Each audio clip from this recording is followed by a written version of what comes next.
kejutan ini semuanya serba tiba-tiba. Dan firman Tuhan sudah mengatakan bahwa segala sesuatu akan digoncangkan. Tentang berakhirnya pandemi ini tidak ada seorang pun yang tahu. Kita tidak bisa memaksa Tuhan harus menghentikan sekarang juga. Tapi kita harus yakin, saudaraku, bahwa sebagaimana firman Tuhan katakan, bahwa Dia membuat segala sesuatu indah pada waktunya.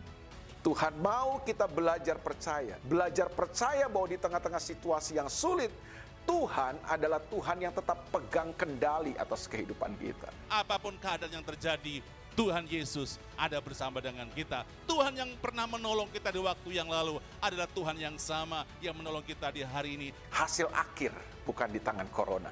Hasil akhir tetap di tangan Yesus Kristus. Dialah Tuhan yang berdaulat. Dialah Tuhan yang tetap pegang kendali atas kehidupan kita.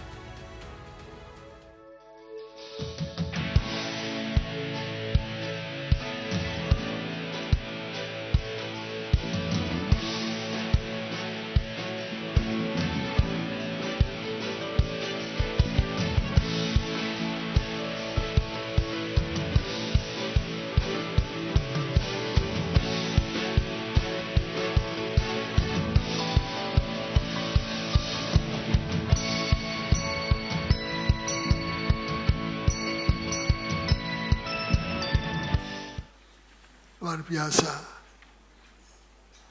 Sayang saya tidak sempat gambarkan. Tetapi dalam Zakharia mari kita baca.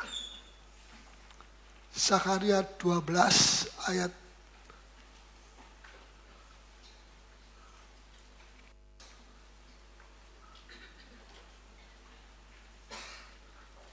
ayat 6b.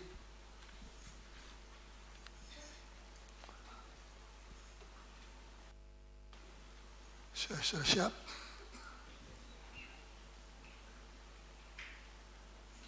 Api keduanya akan menjilat ke kanan dan ke kiri segala bangsa di sekeliling, tetapi Yerusalem selanjutnya akan tetap tinggal di tempatnya yang dahulu. Jadi Yerusalem itu nanti akan menjadi ibu kota dunia. Selama 1000 tahun, dunia masih tetap sama seperti sekarang. Jangan saudara pikir dunia itu nanti jadi baru sama sekali. Tidak. Yang 1000 tahun itu adalah sama dunia yang sekarang ini, yang kita pakai. Nanti selesai 1000 tahun, baru langit bumi yang lama itu akan hilang dan diganti dengan langit bumi yang baru. Itu di dalam Wahyu. Dan di situ sangat berbeda dengan yang sekarang. Ya. Tapi di sini saya mau jelaskan Zakharia 12 ayat 6b. Sudah selesai? Sudah. Yang bagian B, tetapi Yerusalem selanjutnya akan tetap tinggal di tempatnya yang dahulu. Tetap tinggal di tempatnya yang dahulu berapa tahun? Berapa tahun? 1000 tahun. Kerajaan 1000 tahun. Jadi dunia ini nanti masih ada bangsa-bangsa, kerajaan-kerajaan, negara-negara, dan sebagainya. Tetapi semua orang akan mengakui saat itu bahwa Yesus itu adalah Tuhan dan Juru Selamat. Dan kerajaannya Dia, kerajaan Allah turun di tengah-tengah. Dan Yerusalem dipilih oleh Allah untuk menjadi ibu kota bumi. Jadi ada satu ayat yang mengatakan tiap tahun raja-raja dan orang-orang besar, presiden-presiden dan sebagainya, itu akan pergi ke Yerusalem untuk sujud menyembah kepada Tuhan satu-satunya dan namanya yang satu-satunya, itulah Yesus Kristus. termasuk Raja Mesir juga akan datang ke sana setiap tahun. Dan barang siapa yang tidak datang ke Yerusalem, Alkitab berkata hujan tidak akan turun. Berkat Tuhan akan dipotong supaya semua bangsa mengetahui bahwa Yerusalem dipilih oleh Allah. Ya, mungkin saudara tanya, penduduknya datang dari mana? Setelah Perang Dunia Ketiga,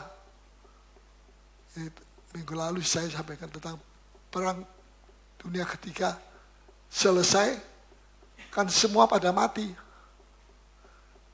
Saya kira tidak. Perang Dunia Pertama selesai, semua penduduk dunia mati? Tidak. Selesai Perang Dunia Kedua, apakah semua penduduk yang masih sisa tinggal itu mati? Tidak juga. Masa 6 miliar manusia berperang, hasilnya 6 miliar ini mati semua. Wah, serem sekali itu. Pasti ada yang masih hidup. Nah, yang hidup itulah yang akan jadi penduduk bumi selama 1000 tahun kerajaan di atas muka bumi. Dalam Wahyu pasal yang ke-20 ayat 1 sampai dengan 3, mari kita baca. Wahyu pasal yang ke-20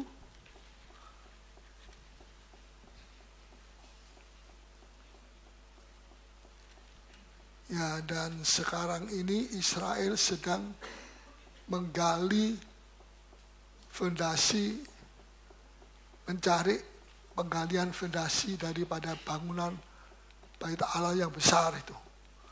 Ternyata itu ada di bawah dari dasarnya daripada Masjid Al-Aqsa. Nah, ini merupakan salah satu bom yang nanti akan meledak hebat kalau waktunya sudah datang. Bisa mengerti? Segala sesuatu terjadi kalau waktunya sudah datang. Kalau belum, tidak bisa. Semua terjadi atas komando daripada Allah. Kalau Allah bilang A, A, B, B. Ya. Wahyu 20 coba kita baca. Ayat yang mulai ayat 1 aja sampai ayat 3. Lalu aku melihat seorang malaikat turun dari sorga, Ya. memegang anak kunci jurang maut, dan Ya. suatu rantai besar di tangannya. Ya. Ia menangkap naga, si ular tua itu, yaitu iblis dan Satan, Ya. dan ia mengikatnya 1000 tahun lamanya. Ya, dia diikat 1000 tahun lamanya di dalam di dalam jurang maut dengan rantai besar. Ini rantai bukan rantai besi yang kita kenal, ya, sebab yang dirantai ini adalah setan yang tidak punya tubuh, ular naga yang tidak punya tubuh, yang roh adanya. Ini dunia roh. Jadi rantainya juga mesti rantai roh. Ya. Yang bisa mengikat roh iblis itu. Ya, terus? Lalu melemparkannya ke dalam jurang maut, Ya. dan menutup jurang maut itu, dan memeteraikannya di atasnya, supaya ia jangan lagi menyesatkan bangsa-bangsa. Ya, selama 1000 tahun iblis tidak bisa menyesatkan, menipu bangsa-bangsa. Itu tidak berarti selama 1000 tahun di atas muka bumi ini tidak ada dosa. Karena penduduknya adalah keturunan anak cucu dari manusia yang sudah jatuh di dalam dosa. Ya atau ya? Keturunan dari Adam yang sudah jatuh. Jadi itulah yang ada dosa. Orang bilang tidak ada dosa 1000 tahun. Saya kurang yakin. Tetap ada dosa, tapi tidak berkembang seperti sekarang begini. Ya, manusia jadi tergila-gila dengan segala sesuatu. Tidak seperti ini. Karena iblis dirantai selama 1000 tahun. Jadi iblis tidak bisa beroperasi. Manusia jadi tergila-gila dengan dosa-dosa yang ada ini. Oleh sebab ada yang kipas. Ada yang kipas, bukan kipas begini, kalau kipas ini enak. Kipas, dikipasi supaya manusia itu sudah jahat, lebih jahat. Ya, sudah berbuat najis, masih ada yang lebih najis lagi, yang menjijikkan dan sebagainya. Itu tidak ada karena si penyesat itu dimasukkan penjara 1000 tahun namanya. Ya, terus Sebelum berakhir masa 1000 tahun itu, kemudian daripada itu ia akan dilepaskan untuk sedikit waktu lamanya. Nah, setelah 1000 tahun selesai, iblis itu dilepaskan. Rantainya dibuka, pintu yang bermeterai dari jurang maut itu dibuka, iblis mulai menyesatkan manusia lagi, mau merusak bumi ini, tetapi dibatasi oleh Tuhan sedikit waktu lamanya. Ya, kalau Allah bilang sedikit waktu, ya Allah bisa memakai dua macam perhitungan. 1 tahun, 1 hari sama dengan 1000 tahun. 1 hari di hadapan Allah itu seperti 1000 tahun di sini. Itu perhitungan daripada Allah. Atau bisa diganti. 1 tahun, tidak ada ya yang diganti. Ya itu. Jadi menurut Alkitab sedikit waktu lamanya. Tapi bisa jadi menurut kita itu 1000 tahun lagi. Atau 2000 tahun lagi. Karena Tuhan memakai ukuran-ukurannya dia sendiri.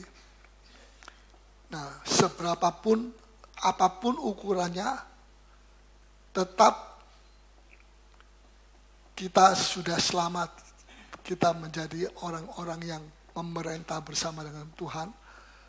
Dan kita tidak tinggal di dalam dunia yang seperti sekarang ini. Tapi dunia yang baru dan langit yang baru. Nanti itu akan saya jelaskan Wahyu pasal yang ke-20 dan seterusnya. Nah, jadi di sini dikatakan, kemudian daripada itu ia akan dilepaskan untuk sedikit waktu lamanya. Ayat 4. Lalu aku melihat tahta-tahta dan orang-orang yang duduk di atasnya. Kepada mereka diserahkan kuasa untuk menghakimi. Ya. Aku juga melihat jiwa-jiwa mereka yang telah dipenggal kepalanya karena kesaksian tentang Yesus dan karena firman Allah, yang tidak menyembah binatang itu dan patungnya, dan yang tidak juga menerima tandanya pada dahi dan tangan mereka. Dan mereka hidup kembali dan memerintah sebagai raja bersama-sama dengan Kristus untuk masa 1000 tahun. 1000 tahun. Ya. Jadi selama 1000 tahun kerajaan di atas muka bumi itu tidak ada perang. Tidak ada perang. Jadi sepertinya aman. Ya, ini satu fenomena yang luar biasa. Seperti Tuhan berikan bonus supaya kita tidak hidup kita membosankan terus. Tapi ada sesuatu yang hidup, yang baru yang Tuhan berikan kepada kita. Itulah 1000 tahun kerajaan. Ya, tapi saya mau jelaskan kepada saudara. Pada waktu 2000 tahun yang lalu,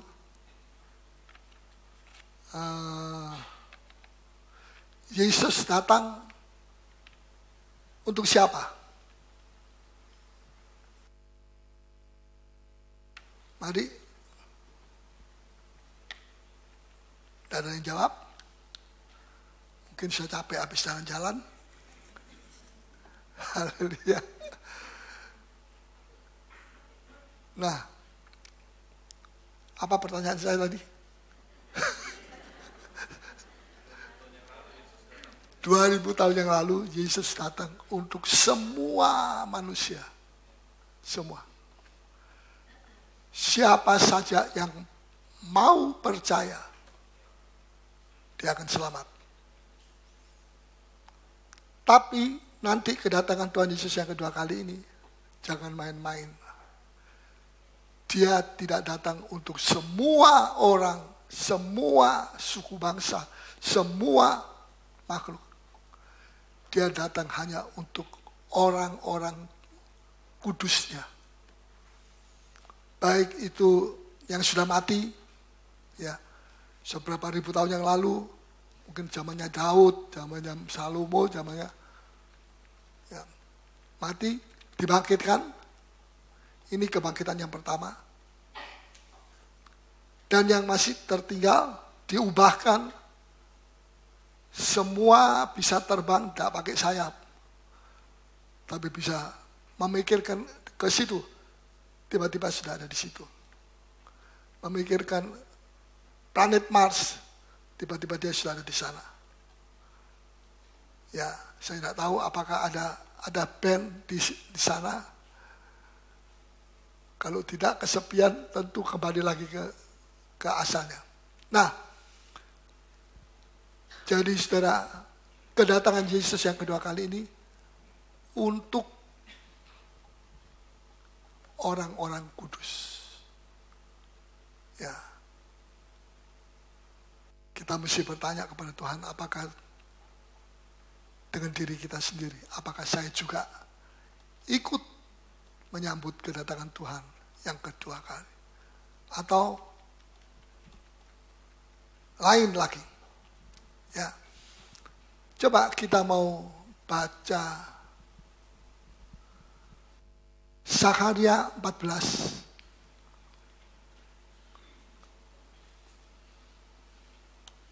Zakharia 14 ayat yang ya, Zakharia ini jangan ditutup, ini masih sering kita baca. Ayat yang kelima.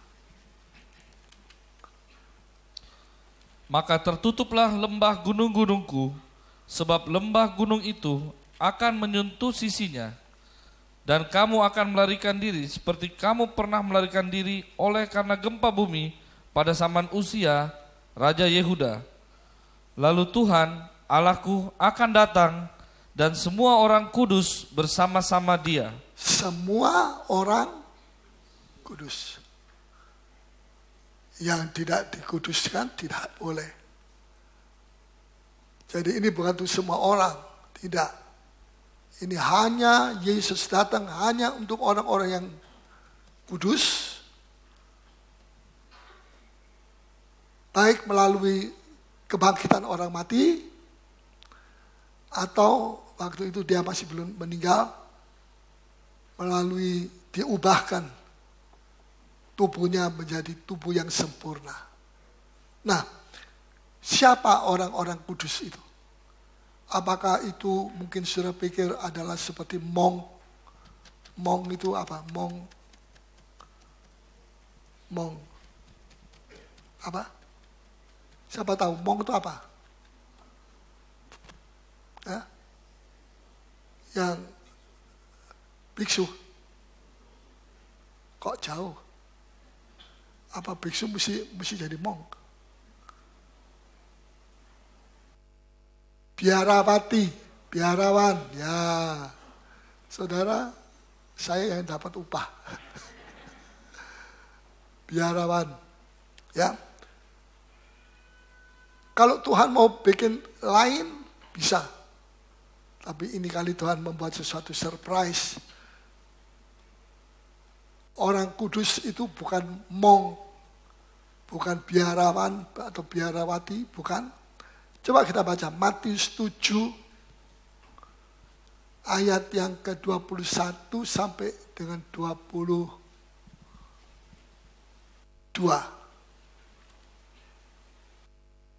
Matius pasal 7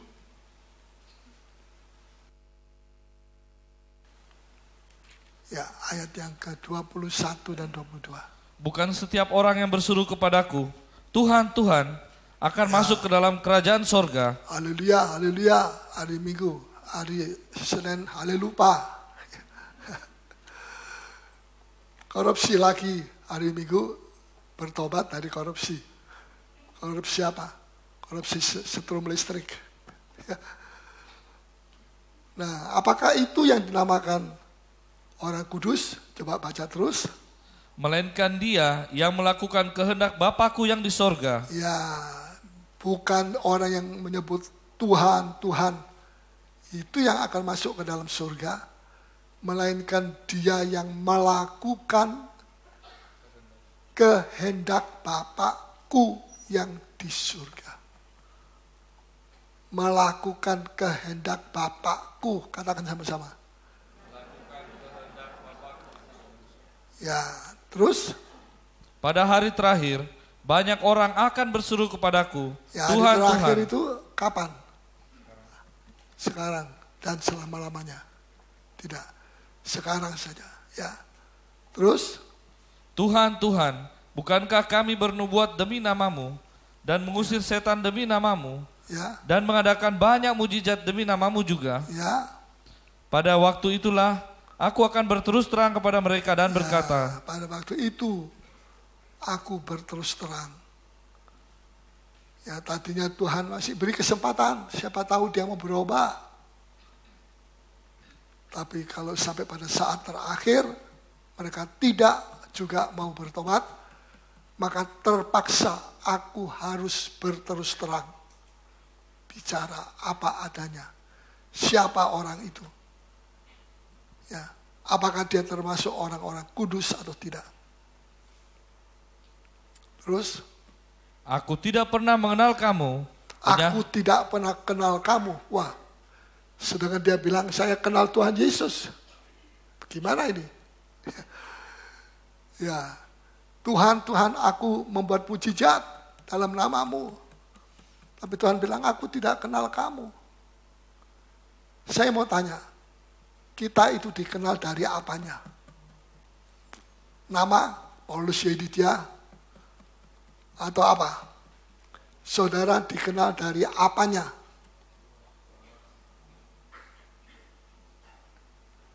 Coba kita baca ayat 20. Pasal 7 ayat 20. Jadi, dari buahnya lah kamu akan mengenal mereka. Dari buahnya kamu akan mengenal. Kata mengenal tadi. Tuhan Yesus bilang, aku tidak kenal kamu. Apa kriterianya tidak dikenal Tuhan itu apa? Kita mesti tahu. Jangan sampai kita sibuk-sibuk melayani Tuhan. Akhirnya Tuhan bilang, aku tidak kenal. Oh Tuhan, saya komsel. Komsel saya ada 10. Aku tidak kenal kamu. Apa sebabnya? Buahnya busuk. Karena ayat 20, dari buahnya lah kamu akan mengenal mereka. 1000 kali dia bilang saya orang baik, saya orang suci, saya orang kudus. Buahnya yang menentukan. Ya, terus? Enyahlah daripadaku, kamu sekalian pembuat kejahatan. Ya. Buah-buah itu adalah misalnya jiwa-jiwa yang saudara bawa. Jangan saudara merasa berpikiran saya sudah selamat, cukup saya saja. Jangan, itu egois. Tuhan akan pertanyakan, berapa banyak dari keluargamu yang sudah percaya aku, yang diselamatkan. Oh baru 1 Tuhan, 1,5, bukan 1,5. Apa kerjamu tiap hari di rumah? berkelahi Tuhan. Makanya tidak bisa jadi saksi Tuhan. Ya, omong kotor Tuhan. Ya, ngutuki orang Tuhan. Tapi nanti hari Minggu worship leader. Haleluya, haleluya. Saya percaya di sini tidak ada.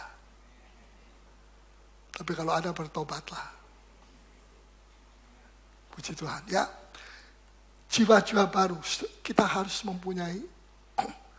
Kita begitu antusias, kita begitu sungguh-sungguh tampaknya.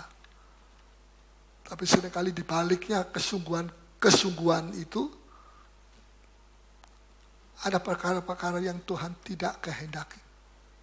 Pertengkaran, ketersinggungan, dua wanita pelacur. Ya, akhirnya mereka pergi ke Raja Salomo minta pengadilan. Bagaimana ini? Anak yang mati, dia bilang punyanya itu bilang punyanya dia. Yang hidup, bayi yang hidup punya aku. Salomo terus berbuat apa? Ambil pedang. Terus diapakan? Potong. Bukan ditusuk, potong. Jadi berapa bagian? Ini bukan ikan goreng ya. Jadi 2 bagian. Tapi sebelum itu dilakukan, satu orang wanita lacur itu, ada satu yang memohon-mohon kepada Salomo. Jangan Tuan Raja, jangan. Jangan dipotong, kasihan. Saya rela. Biar serahkan kepada dia. Biar dia yang ambil. Saya rela mengalah. Sudah apa artinya itu? Punya belas kasihan. Kalau yang satunya itu adalah ibu yang betul, masa ada seorang ibu di sini yang di pengadilan bilang, potong aja Tuan Hakim, potong jadi 2, separuh. Rupanya dia sudah stresnya sampai di sini, belum lewat daripada hidung. Nggak masuk akal. Jadi untuk menentukan yang asli dan yang tidak asli, Kristen yang sungguh-sungguh dengan yang tidak sungguh-sungguh, itu satu saja. Belas kasihan kepada jiwa-jiwa. Kalau Anda belum punya itu, Anda masih belum memiliki buah jiwa-jiwa. Tiap minggu ya dia sendirian datang, ya istrinya kadang-kadang ikut, kadang-kadang tidak. Tiap minggu cuma dirinya sendiri. Wawasannya terlalu sempit. Tuhan mau merubah. Buah-buahnya itu adalah belas kasihan. Apa saudara berbelas kasihan kepada keluarga saudara, kepada adik-adikmu, kakak-kakakmu? Jangan tiap hari kerjanya apa? Kerjanya berantem terus. Tidak bersaksi, berantem. Ini nanti juga akan ditanya ini. Kenapa kamu tiap hari berantem? Saudara ya. Yang kedua, buah itu adalah buah karakter. Karakter kita harus memiliki karakter Kristus. Jangan karakter iblis. Nah, saya tidak percaya kalau orang itu dalam tempo 1 malam bisa dapat dari karakter iblis ganti karakter Kristus. Ya, perpindahannya bisa. Tapi perlu waktu. Buah itu tidak ditanam hari ini, besok keluar buahnya. Ini buah apa? Buah jagung atau apa? Perlu waktu. Betul? Makanya jangan main-main dengan waktu. Sebab Tuhan itu baik sekali. Tapi kebaikannya itu ada batas. Kalau dia baik, terus baik, baik, terus dibiarkan terus orang berdosa itu tidak diapa-apakan. Berbuat dosa itu baik, akhirnya selesai baik, masuk neraka. Karena tidak ada ketegasan. Supaya manusia itu ada takut akan Tuhan. Ya, hikmat yang pertama adalah lemah lembut. Belajar lemah lembut. Oh, saya tidak bisa. Saya temperament saya tinggi. Saya punya saudara-saudara semua ahli marah. Ahli marah. Bukan ahli ini itu. Terus mamamu, wah ya juga itu, ahli marah. Ya, papamu, oh lebih-lebih lagi. Ahli marah semua. Ahli yang tidak benar. Dapatkah kehadiranmu seorang diri sebagai anak Tuhan itu di tengah-tengah keluarga itu bisa berdampak positif? Bisa. Kalau pakai hikmat. Apa-apa pakai hikmat. Lemah lembut dan tenang, tentram. Kalau Anda seorang yang tenang, tentram, Anda tinggal di rumah itu ikut tentram. Tak percaya, coba nih. Ya, kalau tak berhasil, boleh datang sama saya. Komplain, saya tidak berhasil, saya masih tetap marah. Ya, mungkin terlalu banyak makan babi. Tekanan darahnya naik, sekarang banyak orang mati karena tekanan darah. Tak mati karena ini, karena itu. Meterainya, Tuhan kenal siapa miliknya.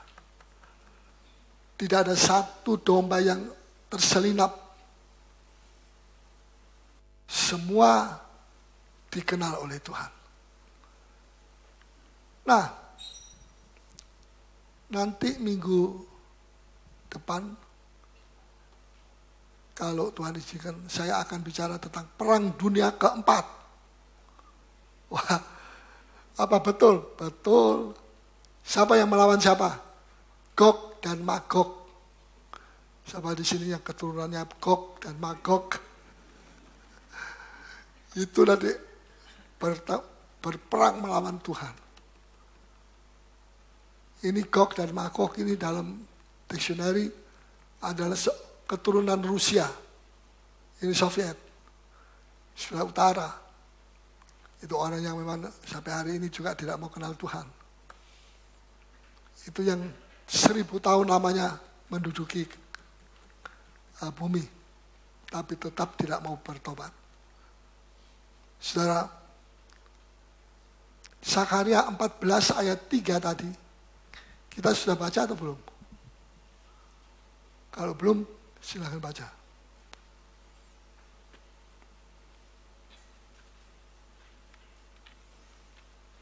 Ya.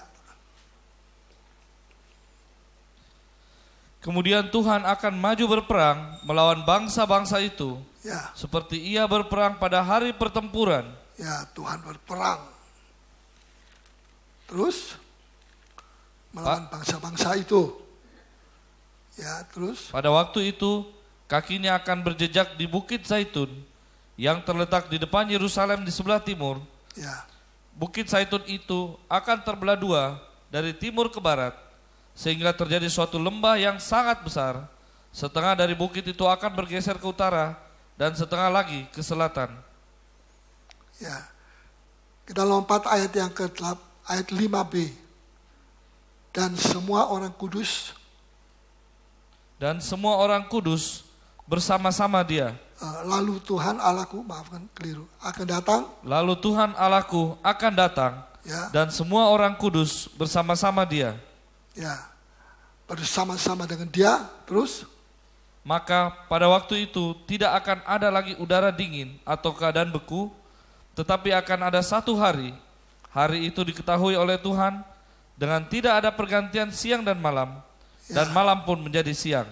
Malam jadi siang, itu hari kedatangan Tuhan Yesus yang kedua kali. Biasanya bumi ini bundar, kalau matahari terbit sini, yang belakang ini justru malam, gelap. Yang sini terang. Kalau sini terang, bagian barat terang berarti yang timur malam. Tapi pada hari itu dikatakan seluruh bumi itu dari timur, barat, utara, selatan, semua terang seperti jam 12 siang hari. Itulah hari yang luar biasa, hari yang besar. Kedatangan Tuhan Yesus Kristus yang kedua kali terjadi pada hari itu. Terangnya daripada Kristus itu bermiliar-miliar kali lebih dahsyat daripada matahari. Saudara ya, ini sesuatu yang luar biasa. Nah, coba kita baca sekarang. Tadi sudah dibaca ayat yang kelima, lalu Tuhan Allahku akan datang dan semua orang kudus. Nah, Yesus datang hanya untuk orang kudus. Kalau Anda mau pada waktu Yesus datang Anda diubahkan, jadilah orang kudus. Orang kudus itu tidak berarti mesti masuk di biara, tidak boleh ngomong ini itu, tidak boleh membunuh lalat dan sebagainya. Bukan begitu. Tapi orang yang hatinya diserahkan sungguh-sungguh kepada Tuhan. Nah, semua orang kudus akan bersama-sama dengan dia. Ayat 9 tolong bacakan. Ayat 9. Maka Tuhan akan menjadi raja atas seluruh bumi. Pada waktu itu Tuhan adalah satu-satunya dan namanya satu-satunya. Tuhan satu-satunya, namanya satu-satunya. Luar biasa. Sekarang tidak semua orang mau mengaku Yesus adalah Tuhan. Tapi nanti akan terjadi hal seperti itu. Dan Yerusalem akan tetap aman. Ayat yang ke-11. Sekarang Yerusalem tidak aman. Ya, sebab perang sipil. Tapi satu saat dan memang tidak pernah aman. Tidak pernah ada damai. Israel ini akan terus menerus perang-perang seperti sekarang ini. Sampai perang dunia ketiga.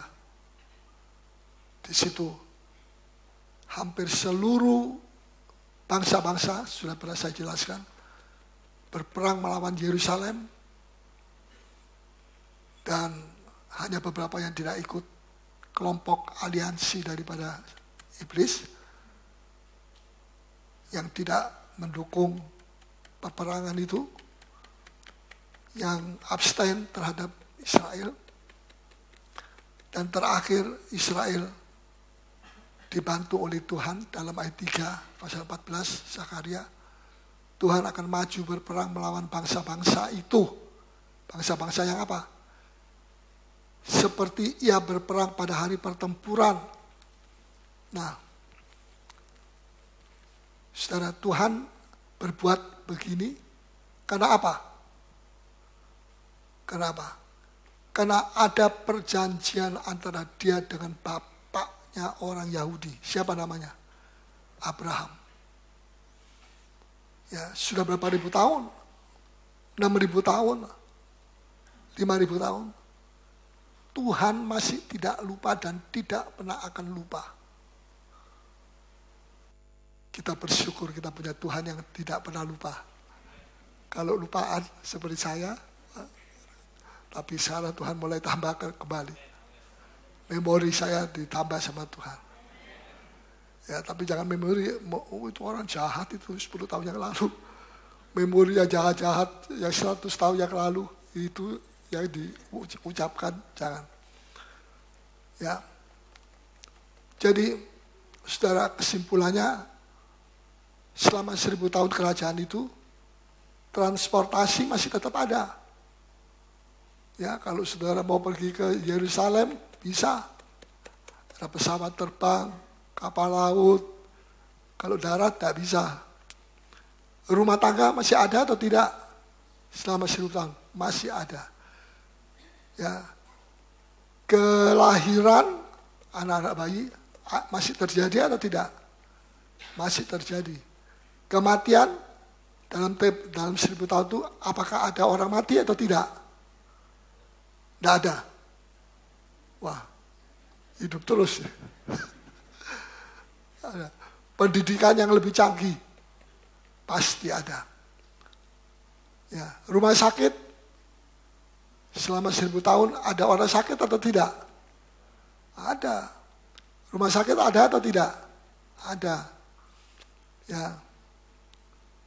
Perdagangan, semuanya. Kematian, ratap tangis. Ya, kalau kita menangis diusap sama sapu tangan, kering.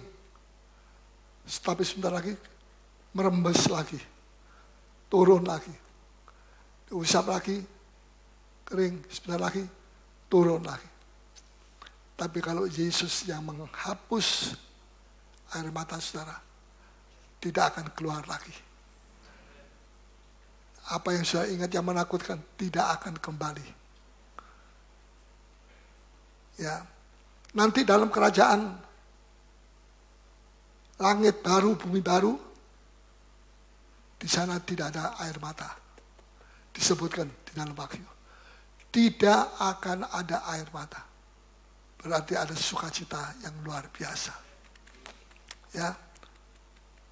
Saudara, perkabungan masih ada juga. Coba kita mau baca Wahyu 21 ayat 4. Ini saya mau belajar kenalkan zaman-zaman yang sudah dekat, yang sebentar akan terjadi. 21 ayat 4. Dan ia akan menghapus segala air mata dari mata mereka. Ya, segala air mata sekarang ini begitu banyak sekali orang menumpahkan air mata. Ya, tapi nanti dia akan lakukan terus. Dan maut tidak akan ada lagi. Ya. Tidak akan ada lagi perkabungan. Ini langit baru, bumi baru. Saya bisa baca itu dalam ayat 1 di atasnya. Ya.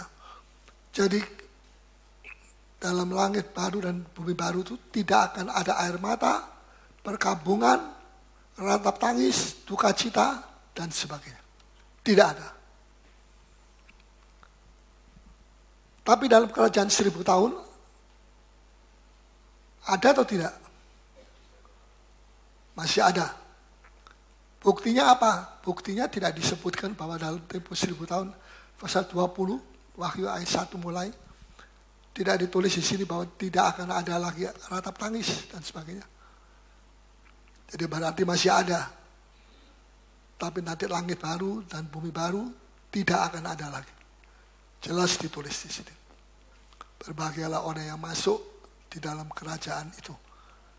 Tuhan begitu baik. Lanjut saudara ya. Jadi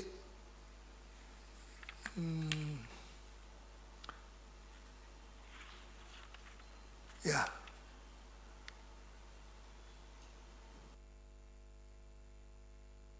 Wahyu 21 ayat 2. Ini yang terakhir yang luar biasa. Wahyu 21 ayat 2. Dan aku melihat kota yang kudus, Yerusalem yang baru. Kota yang kudus, Yerusalem yang baru. Turun dari sorga. Turun dari sorga. Coba baca ayat 1 lebih dulu. Lalu aku melihat langit yang baru dan bumi yang baru. Ya, bumi yang sekarang ini sudah lewat. Ya, ini namanya kiamat. Buminya sudah lewat, digulung seperti menggulung begitu kain. Langit ini akan digulung. Ya. Jadi tidak ada langit yang lama, bumi yang lama lagi. Semua itu yang baru. Terus? Sebab langit yang pertama dan bumi yang pertama telah berlalu. Ya. Dan laut pun tidak ada lagi. Ayat 2.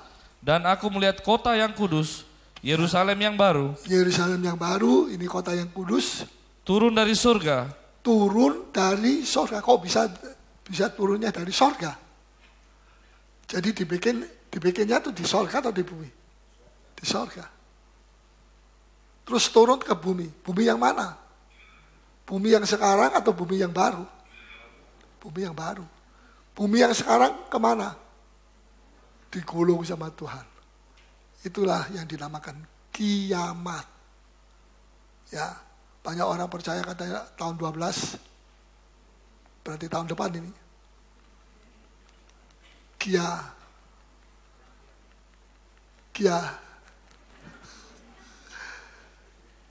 Ada orang Kristen stres. Dan kalau begitu jalannya miring. Ya. Karena tidak mengerti firman Tuhan. Perlu PA atau tidak? Perlu. Kalau tidak, banyak orang Kristen sudah jadi Kristen mengeluh dia. Saya ini sudah jadi orang Kristen. Kok masih miring ya? Karena kamu tidak mau mempelajari Alkitab ini. Kalau kita mempelajari ya apa yang dijelaskan, gempa bumi ini itu, pulau-pulau akan hilang, itu semua ada di sini ayat-ayatnya. Jadi kalau itu kita baca di televisi atau kita tidak kaget, kita bilang aku sudah tahu lebih dulu. Siapa yang kasih tahu? Alkitab. Jadi kita mempunyai satu pikiran yang konsisten, yang tidak berubah-berubah. Ya. Sebenarnya akhir zaman ada banyak nabi-nabi palsu yang datang untuk menarik hati orang-orang Kristen yang tulus, yang sungguh-sungguh, tetapi tidak cerdik seperti ular. Ya, terus turun dari sorga, dari Allah yang berhias bagaikan pengantin perempuan yang berdandan untuk suaminya. Jadi mempelai Tuhan itu siapa? Kota, di sini katakan turun dari surga, Yerusalem, dari Allah yang berhias bagaikan pengantin perempuan yang berdandan untuk suaminya. Ada yang bilang mempelai Tuhan itu adalah kota.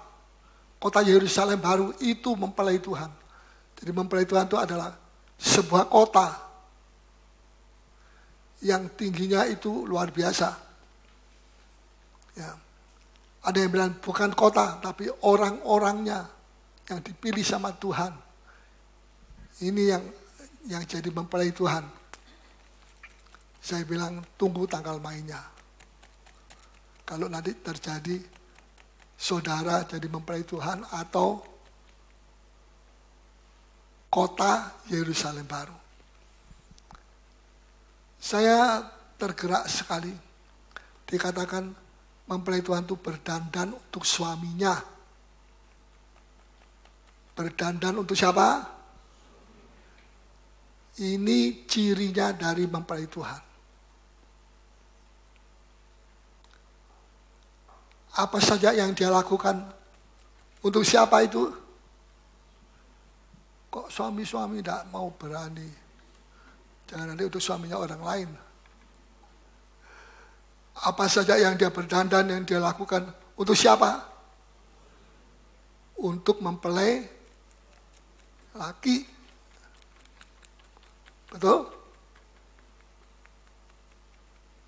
Bahkan semua apa yang dia lakukan, perhiasan-perhiasan yang dia pakai, itu adalah untuk suaminya. Ini ada beberapa ayat yang persis seperti ini, tapi saya tidak sempat cari. Itu ciri dari mempelai Tuhan. Betul?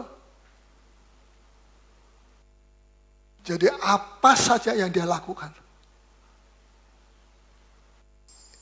itu untuk Tuhan, suaminya. Tidak mengambil sedikit pun keuntungan, kepentingan pribadi, dan apa saja. Ada orang datang, bukan bawa nama Tuhan, bawa namanya sendiri. Apakah itu perhiasan dipakai untuk suaminya? Bisa nangkap. Bisa nangkap. Ya tapi kan saya ini tidak punya suami, Om. Saya canda. Ini tidak bicara soal suami secara jasmani saja. Ini suami rohani. Dan walaupun Anda tidak punya suami, tetap apa yang Anda lakukan itu untuk suami rohani kita, itulah Yesus Kristus. Itu ciri dari mempelai Tuhan. Jangan bilang mempelai Tuhan, tetapi tidak tahu apa cirinya apa. Sebab akhir zaman Tuhan bilang ada banyak orang datang atas namaku, pakai namaku. Bukan sedangkan aku datang, aku tidak membawa namaku, kata Yesus, aku membawa nama Bapa. Mereka tidak mau terima kepada aku. Sedangkan kalau mereka datang membawa nama mereka sendiri, ada kepentingan-kepentingan sendiri, mereka disambut luar biasa. Itu teguran Tuhan kepada orang-orang Farisi. Saudara, apa yang saudara lakukan untuk siapa? Kalau saudara kehujanan, misalnya pergi ke sini, ke PA kehujanan, basah. Saudara lakukan itu untuk siapa? Siapa? Untuk diri sendiri? Ngomel dia, aduh ini hujan, tiba-tiba di tengah jalan saya tidak punya jas hujan. Mau bawa payung juga sungkan. Saudara, kalau kita masih mengeluh, itu berarti kita lakukan bukan untuk suami kita yang rohani, itulah Yesus. Malah saya dengar cerita ada seorang berpacaran laki perempuan, dan untuk si yang pria ini untuk mau meyakinkan bahwa dia cinta sekali kepada calon istrinya itu, dia tunggu hujan datang, dia jalan tidak pakai jas hujan, payung tidak pakai, ya andukan di sini saja pakai anduk kecil. Sepatunya juga ya sepatu. Terus dia sampai di rumahnya daripada pacarnya, dia ketok pintu. Dibuka oleh sang, bukan permaisuri, sang apa? Sang pacar. Dia bilang, wah, kenapa kok dimatikan? Wah, dia tidak bilang, malu-malu, aku mau pulang dulu ya, aku mau ganti. Enggak, dia pasang badan, inilah aku cinta kepada kamu. Si pacar perempuan ini begitu kagum sampai netes di sini. Satu contoh kecil. Jadi kalau saudara melayani Tuhan masih ngomel-ngomel walaupun di dalam kamar saudara terkunci dengan 7 kunci, itu berarti Anda masih melakukan untuk kepentingan pribadi Anda sendiri. Bukan seperti mempelai Tuhan ini di sini. Ya, untuk suaminya, untuk Kristus. Apa yang kita lakukan untuk Kristus? Belum apa-apa kalau dibandingkan dengan sengsaranya sampai kematiannya di atas kayu salib.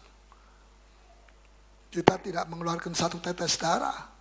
Dia tumpahkan, bukan neteskan, menumpahkan darahnya. Kita tidak pernah menjadi seperti dia di dalam penderitaan. Jadi penderitaan kita itu sekarang ini belum apa-apa.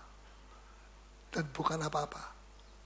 Apa maksudnya ini? Maksudnya supaya dengan pikiran Kristus, pikiran ini, kita itu tidak gampang lemah.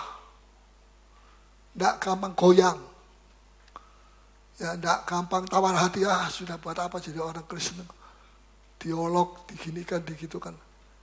Baru sedikit serangan, sudah tawar hati.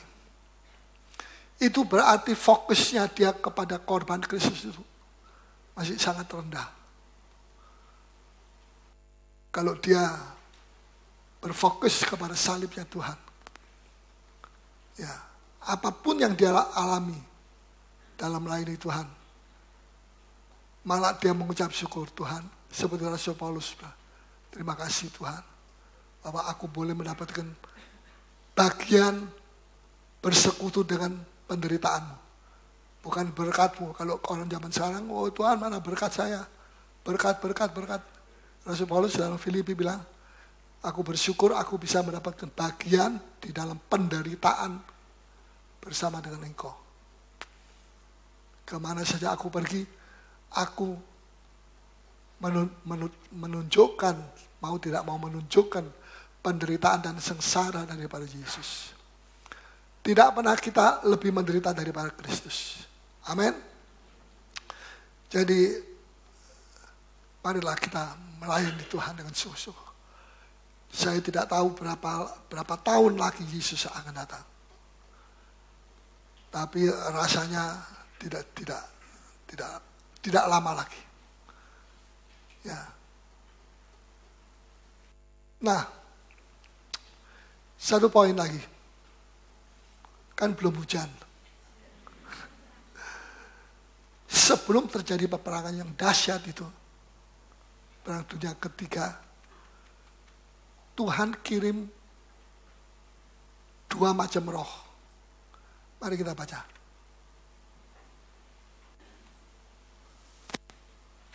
Zakaria.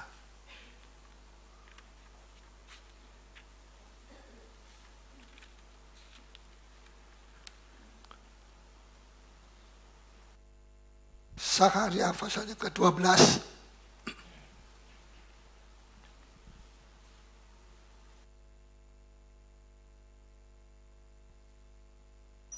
Ayat yang ke-10 sampai dengan 14.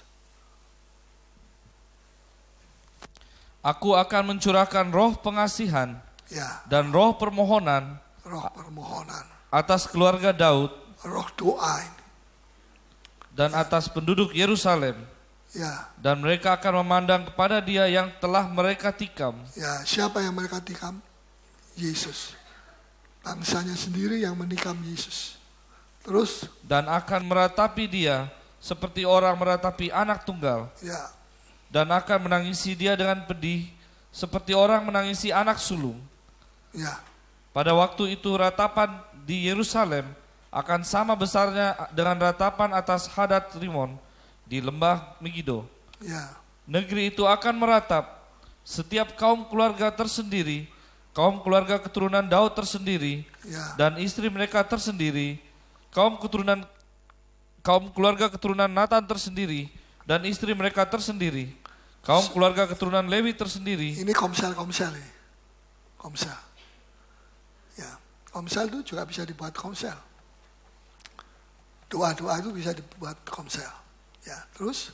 Dan istri mereka tersendiri, kaum keluarga Simei tersendiri, dan istri mereka tersendiri. Juga segala kaum keluarga yang masih tinggal, setiap kaum keluarga tersendiri, dan istri mereka tersendiri.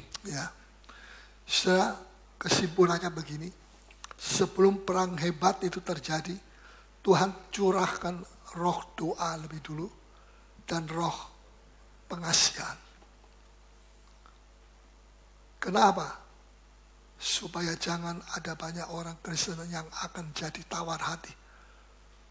Roh pengasihan dan roh permohonan itu yang membuat hati kita membaca. Apapun yang terjadi, kita tidak mau menyangkal Yesus. Kalau di dalam kita itu ada roh pengasihan dan roh permohonan. Sudah tidak begitu saja bisa terjadi doa-doa tanpa ada roh doa yang Tuhan turunkan. Dalam gereja juga tidak begitu saja terjadi pertengkaran sampai perpecahan, sampai perpisahan dan sebagainya.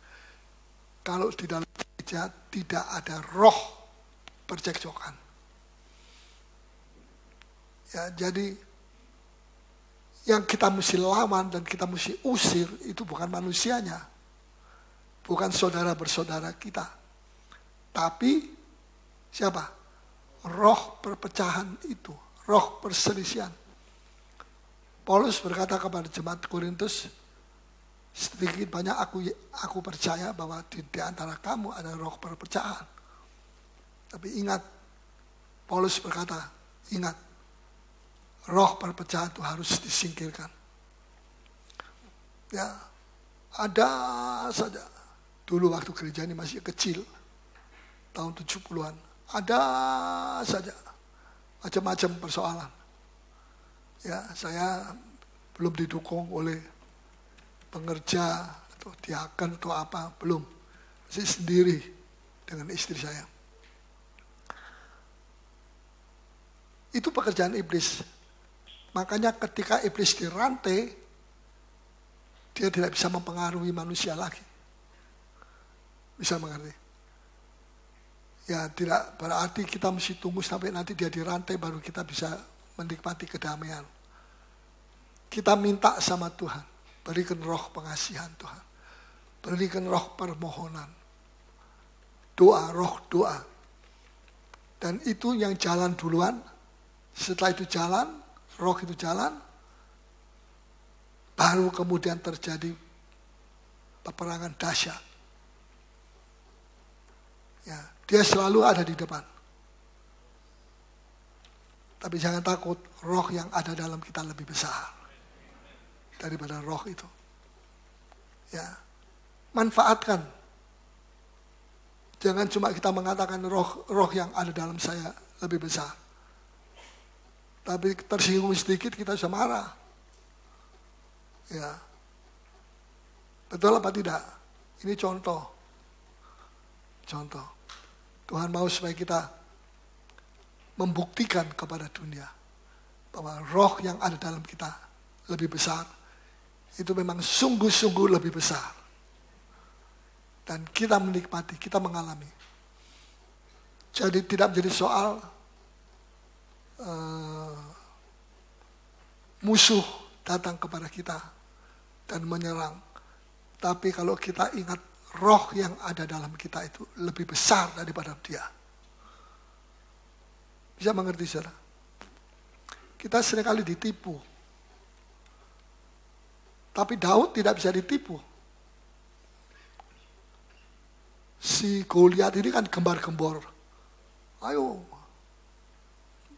bawa sini satu pemuda yang gagah berani. Bertengkar, berkelahi dengan saya. Seolah-olah dia bilang, saya ini lebih besar dari segala sesuatu. Tapi ketika Daud datang, dia jadi lebih marah. Masa anak kecil segini, ya raut mukanya masih seperti anak-anak kecil, betul-betul kecil, mau melawan saya, ini penghinaan kepada saya. Tapi ketika terjadi peperangan itu, siapa yang menang?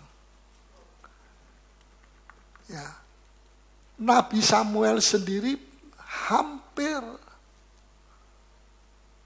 tertipu.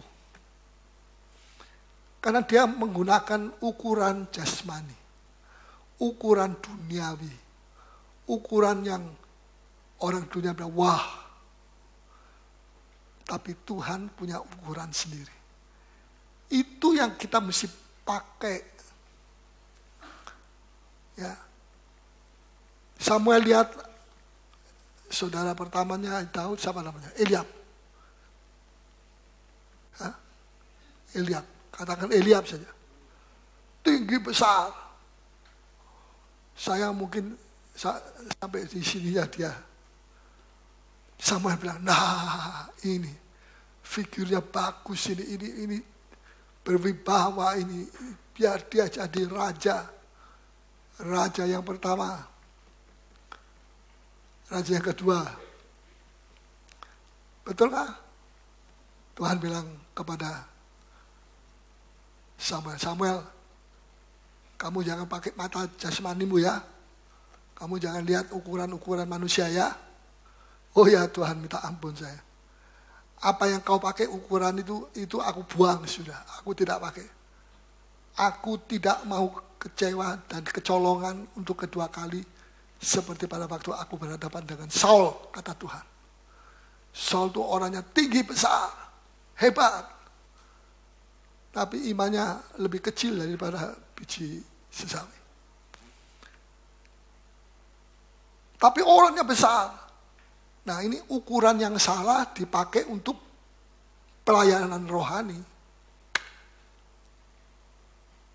rusak, pelayanan akan jadi rusak. Sekarang banyak orang berbuat demikian.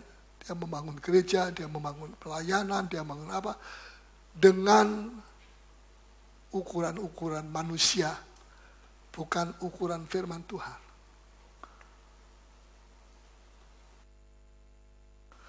Sudah bisa mengerti? Makanya banyak terjadi masalah-masalah di dalam gereja Tuhan. Karena firman Tuhan hampir disingkirkan. Dengan firman juga tidak mau lebih dari setengah jam. Kita mau makan apa? Coba kalau sudah pergi ke restoran. Setengah jam saja makan. Ada 10 macam makanan. Bisakah sudah makan? Coba-coba. Rakus. Palala. Betul? Kita mesti pakai ukuran Kristus. Oke, Tuhan memberkati kita dari gedung ini. Tapi harganya mahal, 14 tahun. Kita mesti direndahkan. Enggak apa-apa. Kalau memang itu ukuran waktunya Tuhan, kita bilang jadilah kehendak-Mu Tuhan. Karena bukan temboknya ini yang jadi ukuran kita. Buat apa kita terus punya wah, di atas juga wah, lebih wah lagi. Tapi terus kering, sedikit kering. Siapa yang nyanyi itu?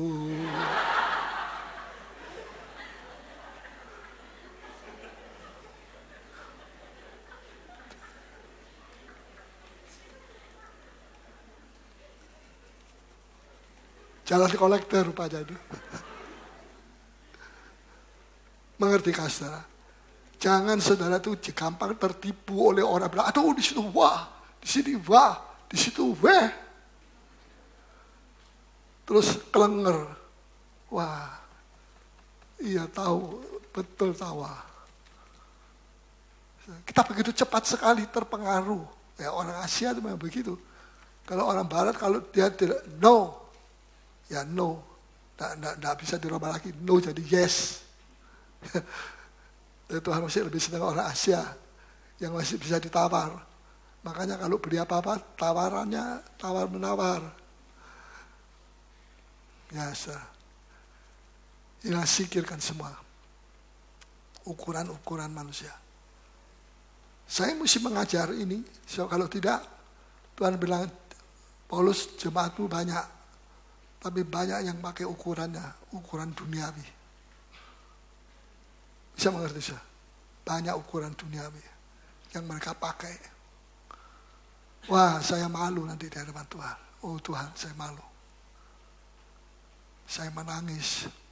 Berapa puluh tahun saya mengajar PA.